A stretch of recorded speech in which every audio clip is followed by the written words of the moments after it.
दोस्तों, कृषि कानूनों के खिलाफ चल रहे किसानों के विरोध प्रदर्शन में जो घटना दिल्ली में किसानों के ट्रैक्टर मार्च के दौरान 26 जनवरी यानी कि रिपब्लिक डे के दिन हुई, वो बहुत ही ज्यादा दुर्भाग्यपूर्ण थी। और अब उस घटना को लेकर के किसानों ने एक बड़ा खुलासा किया है। किसानों ने जो दावा किया है वो चौंकाने वाला है, जिसमें बीजेपी और आरएसएस के ऊपर सीधा आरोप लगाया गया है और साथ ही साथ कुछ और अहम बातें इस पर किसानों की तरफ से कही गई हैं, जिसके बारे में हम आपको बताने जा रहे हैं। दूसरी बड़ी खबर, असदुद्दीन ओवैसी यानी कि एमआईएम पार्टी के प्रेसिडेंट और बीजेपी देश के गृह मंत्री अमित शाह और मोदी के ऊपर उन्होंने एक बड़ा आरोप लगाया है। मोदी सरकार के ऊपर गंभीर आरोप लगाया है। साथ ही साथ किसानों की पंचायत के अंदर बीजेपी नेताओं के ऊपर बड़ी कार्रवाई का जो है आदेश दिया गया है। एक एक करके सभी खबरों के बारे में विस्तार से जानकारी देंगे। उससे पहले एक छोटी सी रिक्वेस्ट है, अगर आपको भी लगता है जिस तरह से दिल्ली के अंदर किसानों के पीसफुली प्रोटेस्ट में जो मामला हुआ है, जो घटना हुई, जो हिंसा हुई, उसकी स्पष्ट जांच होनी चाहिए और आरोपियों को सख्त से सख्त सजा होनी चाहिए। अगर आप भी ऐसी मांग करते हैं तो वीडियो को लाइक करके चैनल को सब्सक्राइब जरूर करिए। सबसे पहले तो आप इस खबर को पढ़िए।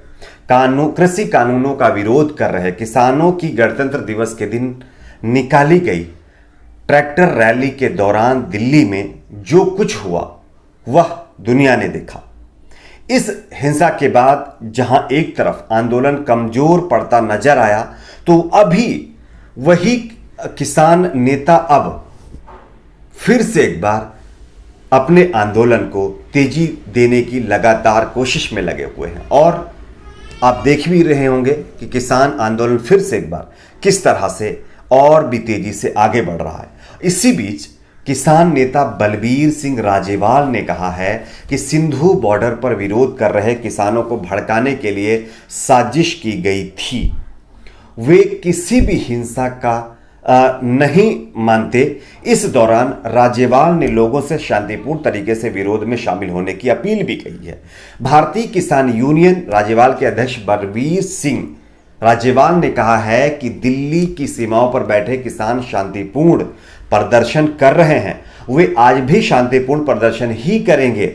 उन्होंने शांतिपूर्ण प्रदर्शन पर जोर देते हुए कहा, मैं लोगों से शांतिपूर्ण विरोध में शामिल होने की अपील भी करता हूं। साथ ही साथ उन्होंने यह भी बताया है कि इस प्रदर्शन के अंदर जो कुछ भी हुआ है इसमें बीजेपी और आरएसएस के लोगों का हाथ है।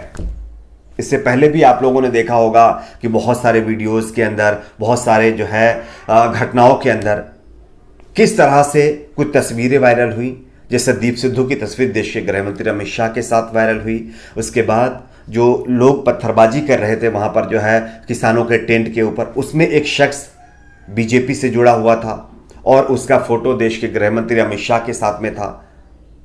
तो इन सारी चीजों को मद्देनजर रखते हुए किसानों को भी अब पता चल गया है कि इसमें कोई ना कोई साजिश जरूर हुई है। और इसी को लेकर के किसान नेताओं ने शांतिपूर्ण अपने प्रोटेस्ट को आगे बढ़ाने के साथ साथ बीजेपी आरएसएस को भी घेरा है। उनका साफ तौर पर कहना है कि इस घटना में जो कुछ भी हुआ है इसमें बीजेपी आरएसएस के लोगों का हाथ है और इन लोगों ने ही बॉर्डर पर, जो सिंधु बॉर्डर पर पीसफुली प्रोटेस्ट में आकर के प्रदर्शनकारियों को भड़काने का काम किया है, साथ ही साथ उकसाने की कोशिश की, जिसके चलते ये सब कुछ हुआ है। अगर निष्पक्ष जांच होगी तो सारा मामला और सारी सच्चाई सामने आ जाएगी, लेकिन हो तब। खैर, आपकी अपनी इस पर क्या राय, नीचे कमेंट बॉक्स में अपनी राय को जरूर शेयर करें। बात करते हैं एक और बड़ी खबर। एमआईएम प्रेसिडेंट असदुद्दीन ओवैसी, आप सभी जानते हैं कि एक धाकड़ नेता माने जाते हैं और हैदराबाद के सांसद भी हैं। ओवैसी ने गुलबर्गा यानी कि कलबुर्गी में एक जनसभा को संबोधित करते हुए एक बार फिर से केंद्र की मोदी सरकार पर निशाना साधा है। ओवैसी ने कहा है कि प्रधानमंत्री मोदी एक तरफ महात्मा गांधी की उनकी पुण्यतिथि पर श्रद्धांजलि देते हैं, वहीं दूसरी तरफ सावरकर को भी मानते हैं, जबकि महात्मा गांधी के जो आरोपी हैं, उनकी हत्या के जो आरोपी हैं वो गोडसे के मानने वाले लोग हैं। ओवैसी ने आगे कहा, एक तरफ सत्ता में बैठे लोग गांधी के बारे में बात करते हैं तो वहीं दूसरी ओर दिमाग में महात्मा गांधी के हत्यारे गोडसे उनके दिमाग में रहता है। इतना ही नहीं, ओवैसी ने आगे कहा कि वर्तमान में सत्ता में बैठे लोग गोडसे के नफरत फैलाने वाले विचारों पर चल रहे हैं। इसी नफरत की वजह से देश में दंगे और जिस तरह की घटनाएं आप लोगों ने देखा होगा, लोगों के बीच जो नफरत फैल रही है, इसमें इन्हीं लोगों का हाथ है। ओवैसी ने सिखों को लेकर के बयान दिया और इसके साथ साथ जो है कई और बातों पर अपनी यानी कि बात उन्होंने रखी। उनका साफ साफ कहना है कि जो आज सांप्रदायिक माहौल देश में लगातार बनता जा रहा है, लोगों के बीच जो नफरत फैलती जा रही है, इसके पीछे केंद्र सरकार है और केंद्र सरकार की वजह से ही लोगों के बीच ये नफरत फैल रही है। क्योंकि जिस तरह से बीजेपी के चुनावी कैंपेन हो, चाहे फिर बीजेपी नेताओं के बयान हो, उनसे ये साफ तौर पर साबित होता है कि इनकी वजह से ही हिंदू मुस्लिम हो, चाहे लोगों में एक दूसरे धर्म के प्रति नफरत हो, ये सारी चीजें होती हैं। ये आरोप लगाया गया है। खैर, आपकी अपनी इस पर भी क्या राय है, नीचे कमेंट बॉक्स में अपनी राय को जरूर शेयर करें। बात करते हैं एक और बड़ी खबर की। इस खबर को भी आप पढ़िए। किसान पंचायत में अब जयंत चौधरी समेत कई खाप पंचायतों ने बीजेपी के ऊपर गंभीर आरोप लगाया है। दिल्ली के गाजीपुर बॉर्डर पर भारतीय किसान यूनियन बीकेयू के नेता राकेश टिकैत की भावुकता के बाद मथुरा जिले में माहौल गर्मा गया है। किसानों के इस आंदोलन के समर्थन में शनिवार को मथुरा में के बाजना के मोराकी मैदान पर एक महापंचायत हुई। इसमें राष्ट्रीय लोकदल यानी आरएलडी के राष्ट्रीय उपाध्यक्ष जयंत चौधरी समेत कई बड़े नेता शामिल हुए।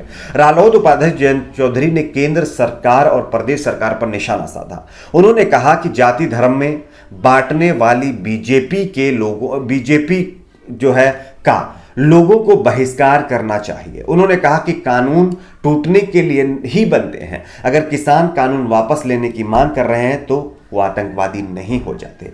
जबकि कई बीजेपी नेताओं ने जो बेचारे पीसफुली प्रोटेस्ट में शामिल किसान हैं, उनको आतंकवादी तक भी कह दिया है, टेररिस्ट बताते हैं, देशद्रोही बताते हैं। तो क्या डेमोक्रेसी के अंदर अगर कोई किसी चीज का विरोध कर दे तो इसका मतलब वो टेररिस्ट हो गए?